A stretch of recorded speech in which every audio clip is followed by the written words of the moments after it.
warahmatullahi wabarakatuh. Jumpa lagi dengan Ibu Putri di mata pelajaran IPS ya. Sebelum kita belajar, alangkah baiknya kita berdoa dulu. Berdoa dimulai.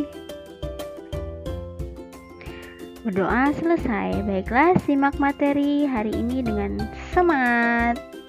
Kita mulai belajar, oke? Baiklah, sekarang kita mulai penjelasan materinya. Mata pelajaran Ilmu Pengetahuan Sosial masih di tema 1, subtema 2, yaitu potensi ekonomi negara-negara anggota ASEAN.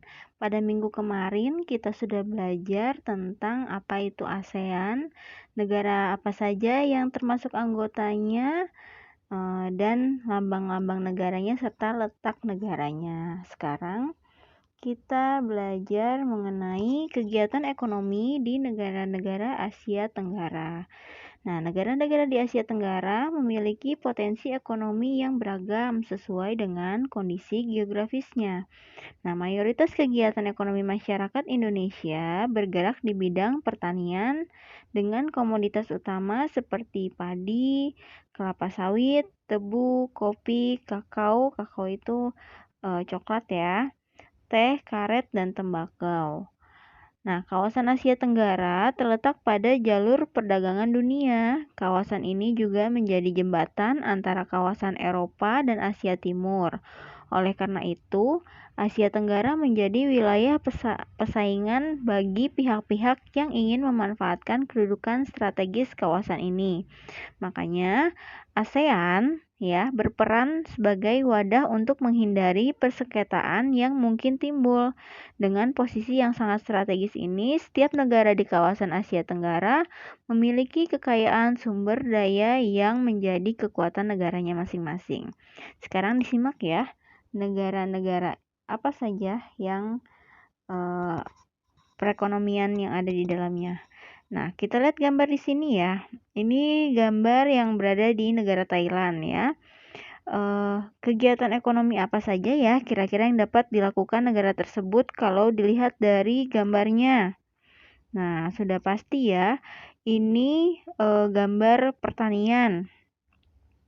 Jadi, negara Thailand itu sebagian besar penduduknya itu bermata pencarian sebagai petani ya. Nah, padi merupakan hasil pertanian terbesar di negara Thailand. Selain itu, perkebunan hutan, pertambangan, dan industri juga merupakan kegiatan ekonomi penduduk Thailand. Saat ini, penghasilan utama Thailand adalah sektor pariwisata, serta keunikan bangunan budaya di Thailand menjadi daya tarik tersendiri bagi para wisatawan ya. Oke, kita lanjut. Nah, ini gambar berada di kawasan Brunei Darussalam ya. Brunei Darussalam itu berada di bagian negara Malaysia di utara wilayah Indonesia ya. Dia berada menyatu dengan wilayah Malaysia bagian timur. Nah, Brunei Darussalam ini terkenal dengan kekuatan sumber daya alam berupa minyak bumi dan gas alam. Brunei menjadi negara di Asia Tenggara yang memiliki pendapatan per kapita tertinggi karena gas alamnya ya. Walaupun negaranya itu kecil ya, kalau kalian lihat di peta, tapi penghasilan per kapitanya itu merupakan penghasilan tertinggi di wilayah ASEAN. Oke.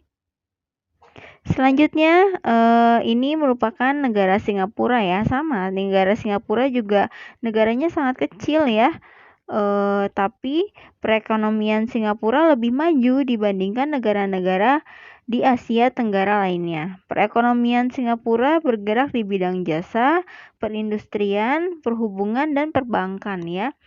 Di Singapura juga merupakan sistem pendidikannya yang paling baik ya, dari sistem sekolahnya, sistem pengajarannya, bahkan padahal zaman dulu itu Indonesia itu ditiru oleh Singapura, tapi sekarang malah terbalik.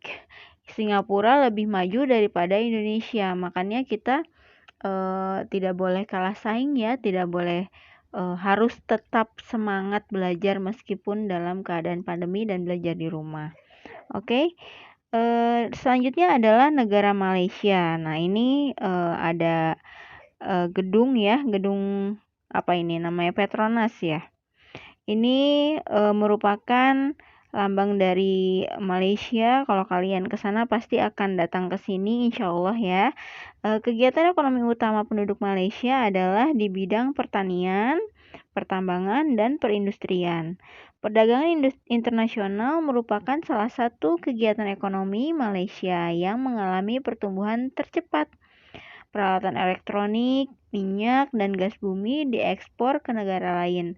Produk dari kayu, minyak sawit, karet, tekstil, sepatu, dan bahan-bahan kimia diperdagangkan di dunia internasional ya. Malaysia juga merupakan negara yang berkembang dan sangat maju di bidang industrinya.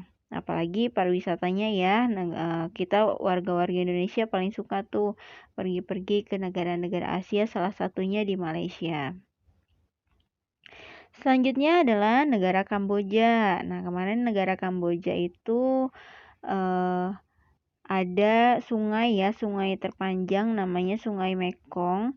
Daerah di sekitar Sungai Mekong merupakan daerah yang subur sehingga mata pencaharian penduduk Kamboja adalah pertanian ya. Hasil pertanian Kamboja yang besar adalah padi dan karet ya. Sungai Mekong ini juga melalui beberapa negara di Asia Tenggara seperti Laos dan Vietnam. Nah, ini dia ya. Negara Laos bertetangga dengan Kamboja. Negara ini juga dilewati oleh aliran Sungai Mekong ya. Ini ada gambar Sungai Mekongnya, sangat panjang sungainya ya. Kegiatan pertanian banyak dilakukan di sepanjang aliran sungai ini. Sebagian besar hasil pertaniannya dinikmati oleh masyarakat Laos sendiri. Nah, ini ada proses perekonomian ya di atas perahu. Mereka berjualan dan membeli di atas perahu. Selanjutnya adalah negara Myanmar. Mata pencaharian utama penduduk Myanmar adalah pertanian, perkebunan, dan pertambangan. Padi merupakan hasil utama dari pertanian di sana. Myanmar merupakan salah satu negara penghasil padi terbesar di Asia Tenggara ya. Jadi ini contoh gambaran yang ada di negara Myanmar. Seperti di Indonesia ya, gambarnya juga seperti ini karena negara-negara di Asia Tenggara itu kenapa penduduknya itu sebagian besar itu bermata pencaharian sebagai pertanian ya. Karena negara-negara di Asia Tenggara merupakan negara-negara tropis ya, beriklim tropis sehingga sangat bagus ya untuk ditanami tanaman-tanaman pertanian seperti padi, jagung, dan lain-lain. Selanjutnya, ini merupakan negara Vietnam ya. Setelah pulih dari Perang Vietnam, negara ini mulai berkembang di berbagai sektor perekonomiannya. Pariwisata dan turisme mendukung perkembangan ekonomi.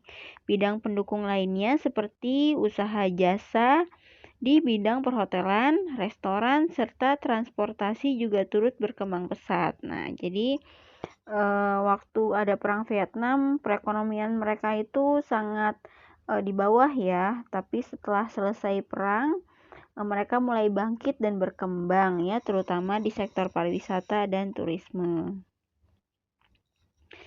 Ya, selanjutnya ini adalah negara Filipina ya. Filipina adalah sebuah negara kepulauan yang mata pencariannya sebagian besar penduduknya adalah di bidang pertanian juga ya.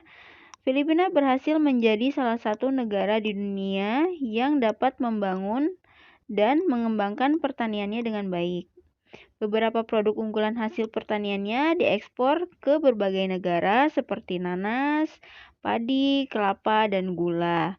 Hasil pertanian ini juga yang mendukung perkembangan ekonomi negara ini. Jadi ini seperti gambar yang di bawah ini adalah perkebunan nanas ya. Salah satu contoh hasil yang diekspor dari negara Filipina. Dan selanjutnya ini adalah negara Indonesia ya. Di sebelah kanan ini ada gambar dimana ini kira-kira ya yang sudah pernah kesini pasti tahu ya, ini adalah terletak di daerah di Kepulauan Bali ya. Siapa yang sudah pernah ke sana? Ya, pasti kalau misalnya udah pernah ke sana akan rindu akan kembali ke sana ya. Sama seperti Ibu juga rindu pengen jalan-jalan ke Bali, tapi karena masih suasana pandemi ya, kita tunda dulu liburannya. Boleh liburan virtual aja di rumah. Dan di sebelah kirinya ada ibu kota negara Indonesia ya, yaitu Jakarta. Dan di bawahnya ada pertanian juga, karena Indonesia merupakan negara agraris, sebagian besar penduduknya juga bermata pencaharian sebagai petani ya, dan juga di kota-kota besar sebagian penduduknya juga bekerja di bidang industri ya, pokoknya beraneka ragam lah ya. Sebagai negara kepulauan terbesar di kawasan ini, Indonesia memiliki ragam sumber daya alam yang sangat kaya. Banyak hal yang dapat dikembangkan untuk memperkuat perkembangan ekonomi Indonesia. Saat ini Indonesia mengekspor minyak dan gas bumi, tekstil, dan produk-produk dari kayu.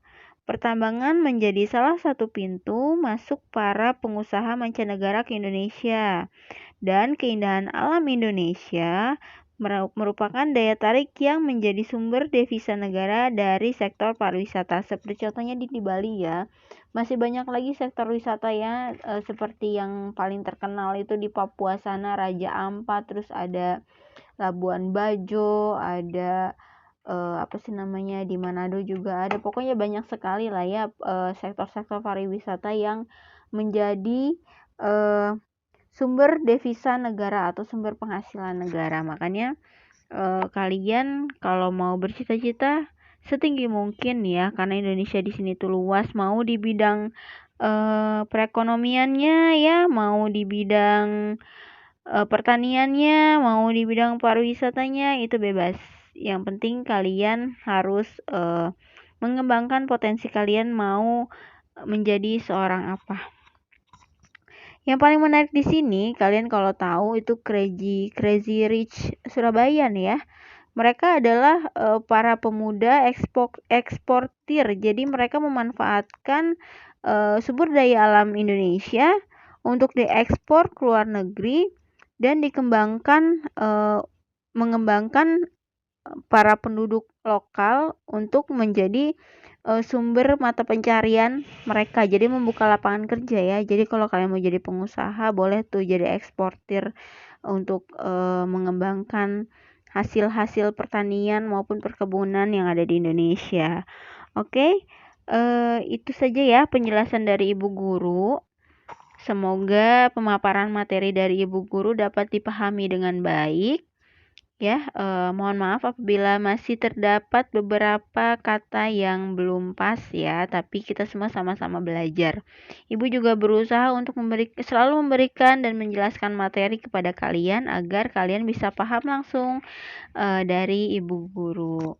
Nah, baiklah, sekian ya pemaparan dari Ibu. Selanjutnya adalah ya, silakan kerjakan latihan ini ya, kerjakan dengan teliti, boleh cari informasi di buku dan di internet. Dan mengisinya pakai bahasa sendiri. Oke, selamat belajar. Wassalamualaikum warahmatullahi wabarakatuh.